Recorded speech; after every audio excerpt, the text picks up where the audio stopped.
రాష్ట్రాన్ని విభజించిన వారు అసూయపడేలా నవ్యాంధ్రను అభివృద్ధి చేస్తామని ముఖ్యమంత్రి చంద్రబాబు అన్నారు. కష్టపడడమే తమ ముందున్న మార్గమన్న ఆయన 10 ఏళ్లలో అద్భుతాలు సృష్టించగలమని ధీమా వ్యక్తం చేశారు. నవనిర్మాణ దీక్షలో ప్రతి ఒక్కరూ భాగస్వాములు కావాలని పిలుపునిచ్చారు.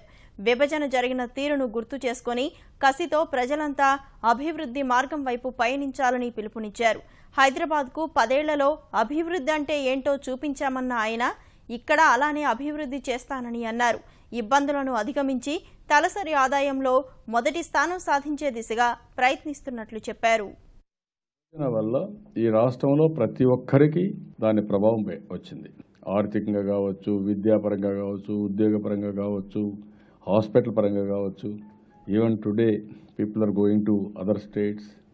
ఇవన్నీ ఉన్నాయి. కాబట్టి ఎవ్రీబడి ఒక్క నిమిషం ఆలోచించుకొని ఎంత అన్యాయం జరిగింది ఆలోచించాలి. జూన్ 8న భావితరాల భవిష్యత్తుకి, ప్రతి ఒక్కరి ఇన్ఫ్రాస్ట్రక్చర్కి, ప్రతి ఒక్కరి మెరుగైన జీవన ప్రమాణాల కోసం మహాసంకల్పం చేయాలి.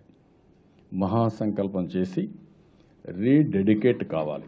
భవిష్యత్తు కోసం వాళ్ళ యొక్క అభివృద్ధికి, సమాజ అభివృద్ధికి ప్రతి ఒక్కరూ పునరంకితం అయ్యే పరిస్థితి రావాలి.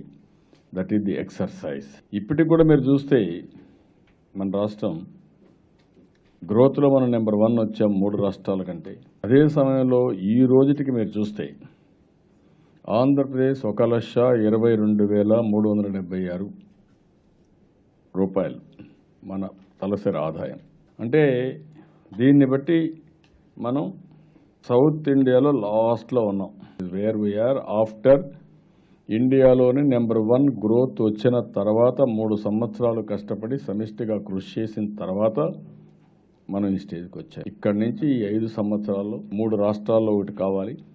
అంటే ఎట్టి పరిస్థితిలో ఈ రాష్ట్రాలని ఓవర్కమ్ అయ్యే పరిస్థితి రావాలి. అక్కడ నుంచి మనం ముందుకు పోయే పరిస్థితి రావాలి. దానికి ప్రతి ఒక్కరూ ఒక సంకల్పం కానీ, ఒక దృఢత్వం కానీ, ఒక పట్టుదల కానీ, అందరూ కూడా డెడికేషన్ కానీ వస్తే తప్ప మనం అనుకున్న ప్రగతి సాధించలేం. ఒకటే టెస్ట్ మనకు కష్టపడి పనిచేయడం, తిరుగులేని శక్తిగా మనం అనుకున్న లక్ష్యాన్ని చేరుకోవడం.